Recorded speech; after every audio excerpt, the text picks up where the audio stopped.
Hello, I'm Stacy Keach. Join me right now for Mysterious Places as we travel to the Galicia region of Spain. On a bluff overlooking a medieval city, an artist captures the glory of centuries past. In the nave of a Romanesque cathedral, worshippers partake in a mysterious 6th century ceremony. In a town square, hundreds of pilgrims celebrate the culmination of a quest.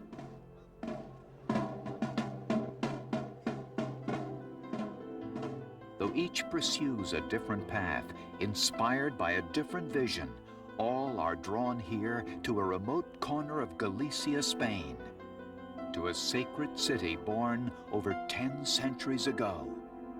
This is Santiago de Compostela.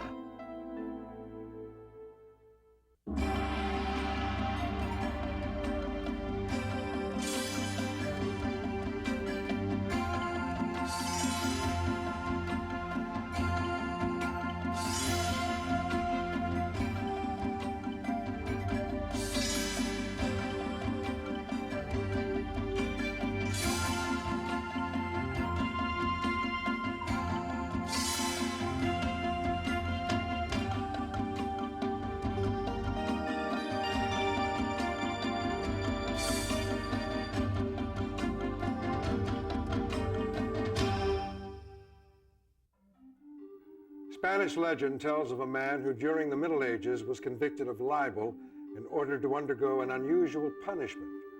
He was required to walk the so-called pilgrim's route to the town of Santiago de Compostela. Presumably, the court felt that this 500-mile walk barefoot would convince him to mend his criminal ways. Of course, criminals in Spain are no longer subjected to this particular punishment. Today, visitors who travel to Santiago de Compostela make up a diverse group. Some are religious, some are adventurous, and some are just plain curious. Yet all who make the journey are swept up by the mysteries of this ancient and sacred city. Galicia, Spain, a land of wild countryside and picturesque towns, of sunken valleys and miles of rugged coastline. Wedged in between the Atlantic coast to the north and the tip of Portugal to the south, Galicia forms the northwest corner of the Iberian Peninsula. In some ways, life goes on here much as it has for hundreds of years. Simply traveling along the road, you can see evidence of age-old traditions and of sacred beliefs. Here you'll still find signs of ritual devotion dotting the landscape, some going back 5,000 years. From prehistoric graves of the Celts to the stone crosses of the medieval Christians. What do these and other such landmarks tell us about life, death, and religious ritual in Galicia? And what is it that draws over 300,000 holy pilgrims here each year? Let's begin our journey through Galicia's ritualistic past in the northwest corner of Spain, in the town of Santiago de Compostela. For some, Santiago offers a chance to enjoy many medieval charms. For others, it offers nothing less than salvation.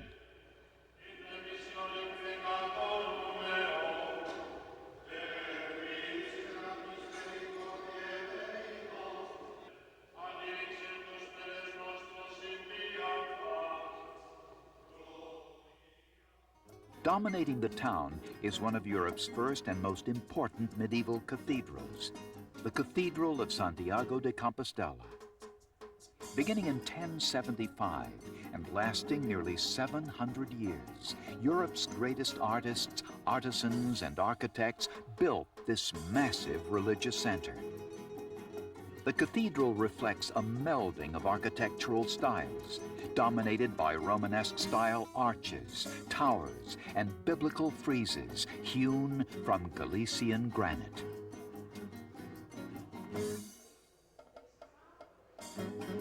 Tourists and believers alike crowd the cathedral to marvel, explore, and worship. Some, like architect Diane Oles, find inspiration in the artistic design. It has such a variety of architecture here. There are a lot of spots where we can sit and paint, and you don't find that in most of the other towns around here. For centuries, Santiago has been the final destination for millions of tourists and pilgrims following the famous Pilgrim's Way to Santiago. For Christians, it is the third most important pilgrimage route after Jerusalem and Rome. What draws them to Santiago? Why is this place so important to Christian ritual? To answer these questions, you must explore the inner recesses of the cathedral.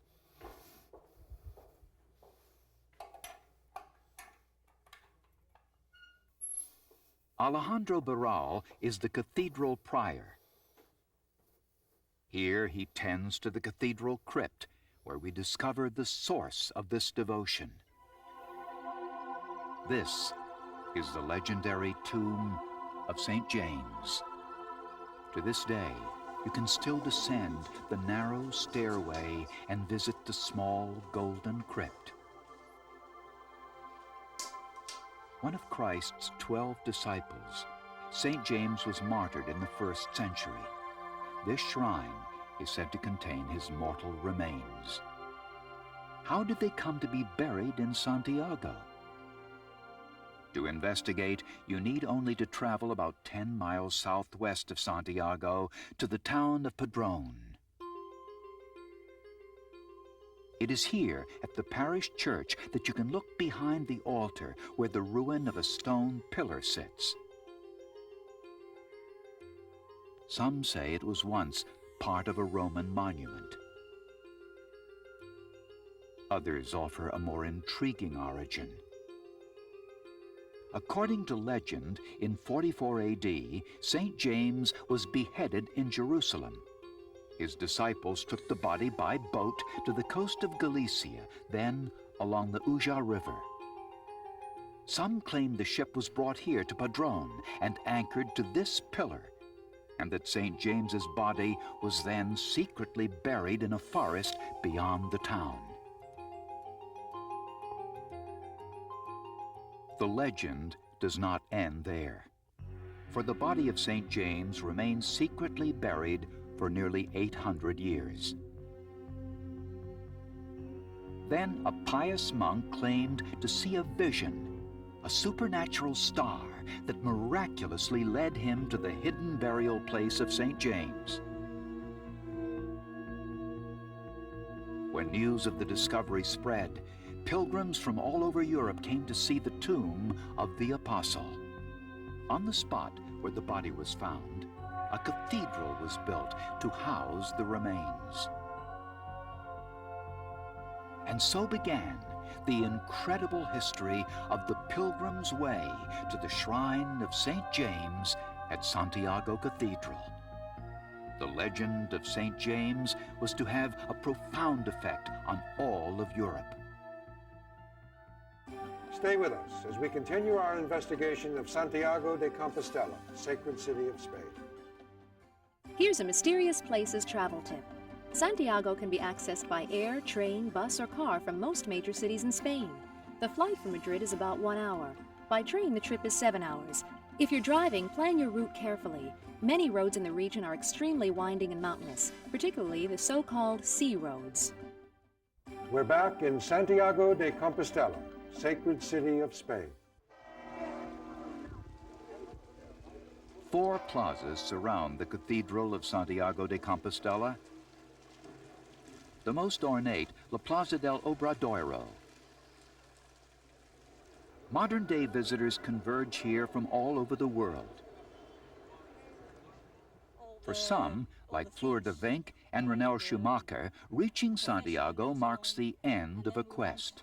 Our children are grown up now, and we said to our bosses, we go to Santiago. Traveling over 500 miles from Holland to Santiago, mostly by foot, their journey took nearly 3 months to complete. They are among the millions of pilgrims to embark on this 1,000-year-old tradition. How did the tradition of the Pilgrim's Way evolve? Father Alejandro Barral. El descubrimiento del apóstol. When they discovered the remains of St. James, the king at the time, Francois II, decided to build a small chapel over his remains. That was in the 9th century. Then, 50 years later, he built a bigger chapel. Then, because so many pilgrims were coming to see the tomb of St. James, in 1075 they built this cathedral. And so began the golden age of the Pilgrim's Way to Santiago. Carrying the trademark walking stick and scallop shell, a symbol of St. James, thousands walked the 500-mile route toward Santiago. They took one of 5 main routes, the most popular, the French route. The influx of pilgrims gave birth to many towns along the way. The hospices, churches, and monasteries built to care for the pilgrims still exist today. And you can stop there for comfort or rest, just as pilgrims did long ago. Here you'll find many marvelous examples of Romanesque and Baroque architecture, architecture introduced to Spain by pilgrims from Europe. Modern-day visitors can still witness and even experience several religious traditions which survive from the period. One of the most curious involves the cathedral's Portico of Gloria, a masterpiece of over 200 carvings which took 20 years to complete. It is a custom for those passing through the portico to place their fingers in 5 holes at the base of the portico. How this tradition got started is unknown, but it is said that pilgrims who comply will gain indulgences in heaven. Perhaps one of the most mysterious rituals connected with the pilgrim's route involves the rite of the Botafumeiro.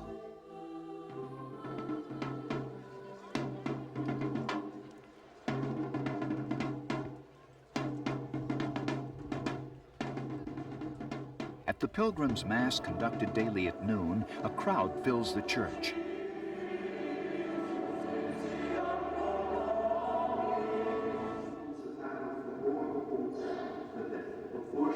Toward the end of the Mass, all are invited to witness an extraordinary ritual.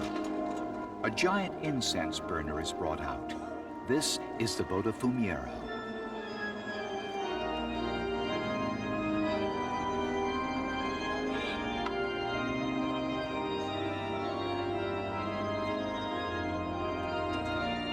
In an awesome spectacle, it is launched across the cathedral at a speed of 35 miles per hour.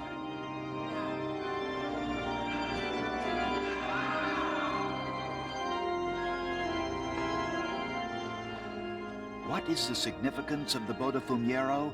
How did the tradition get started? Some say the ritual's origins are not religious, but practical. Imagine hundreds of pilgrims crowded overnight, as they often were, in the galleries that flank the cathedral, their clothes caked with mud, dirt, and sweat. Some say the tradition of the Botafumeiro emerged from necessity to mask the odor. Is there truth to this claim? Alejandro Barral. Nunca se ha usado para... In those times, people living here, staying here, sleeping here, the smell wasn't very good. But the idea of the Botafumeiro wasn't to take away the smells, but to take our prayers to God. According to Barral, the tradition of the Botafumeiro can be traced to Italy and the sacred city of Rome. Todo el ritual romano de Roma, del Vaticano. In this cathedral, we try to follow all the rituals from Rome. And the Botafumeiro here is a copy of the one in Rome, which is from the 6th century. While the medieval traditions of Santiago continue to fascinate, for many the allure of the town rests in simply getting there. Peter Hambley and his son Thomas cycled over 800 miles through France and Spain to Santiago. Peter believes the road offers something spiritual for all travelers. A lot of them are not spiritual or interested in the pilgrimage, but I think as they go along and they see the beautiful buildings and they feel the thousands of people who have previously tramped along this route, and all the evidence is still there. The places where you can get water, the buildings are typical of the Middle Ages, and you can almost visualize the pilgrims, and I think they must be affected by this. But the story does not end there, for as you probe deeper into the history of Galicia, you'll discover the road to Santiago may go back much further than the medieval pilgrims, or even St. James himself. In Galicia, as the saying goes, all roads lead to Santiago. For centuries, this was literally true. The influx of pilgrims resulted in the development of the region from a mostly rural landscape to one dotted with roads, towns, and eventually cities. Yet as you delve into Galicia's pre-Christian past, you'll discover this area has always drawn people. Felipe Senan is director of the Archaeological Museum in La Coruña. Galicia received so many influences from everywhere, mainly from the sea, Mediterranean cultures, Atlantic, but even from the inland, the center of Spain, the center of Europe. What do we know about the lives of these ancient Galicians? Here in Galicia, you can see evidence of primitive man dating back 4,000 years. South of Santiago, the Dolmen Rodada sits off a country road and is open to the public. Archaeologists tell us that this and the other curious stone structures known as dolmens were actually funerary monuments. Excavations have uncovered signs of human remains buried with gold jewelry. The type of burial rituals performed here is unknown. We have, however, uncovered evidence relating to how early man may have lived. The most compelling evidence comes from the remains of Iron Age settlements known as castros. The Castro Baronia along the Galician coast is among 5,000 you can explore throughout the region. Begun at the end of the Bronze Age, the Castro culture reached its zenith during the Iron Age and lasted through the Roman occupation of the area. Este es el Castro de Baronia, una ciudadela. The Castro of Baronia is a fortress where the Celts lived in the 1st century before Christ to the 2nd century after Christ. Their houses were covered with hay and slate, and a sort of door on the roof to enter. They were round to protect the occupants against the wind and rain. Archaeologists tell us the early Celts were miners who crafted jewelry. But what of their religious life? What types of rituals did they perform here? En Galicia, en el mundo antiguo, In the very old times, they paid a high tribute to nature. We know they paid special tribute to the moon. During the full moon, they used to dance in the open air. But is there any connection between some of the early religions and the pilgrims of Santiago? Some historians believe so. They believe the ancient Celt priests, known as Druids, traveled from Europe west to Galicia long before the Christians. The Druids once practiced freely throughout Europe. According to the theory, when the Romans rose to power, the Druids came this way to escape persecution. One theory even says the earliest Christian pilgrims were actually Druids, disguised as monks. While this theory may be suspect, it and others clearly illustrate the ongoing fascination with the Pilgrim's Way, as well as the sacred nature of Galicia itself. And so, in the end, as the pious who have traveled here suggest, Galicia's richest legacy may lie not in its physical riches, rugged coastlines, holy shrines, ancient settlements, but in its timeless ability to evoke a sense of spiritual power. The Cathedral of Santiago is only one of several spectacular Romanesque churches found throughout Galicia. There are also over 50 monasteries in the area. Many of these spiritual centers continue to attract thousands of visitors every year, keeping alive the sacred tradition which inspired the pilgrims centuries ago. Until next time, I'm Stacy Keach for Mysterious Places.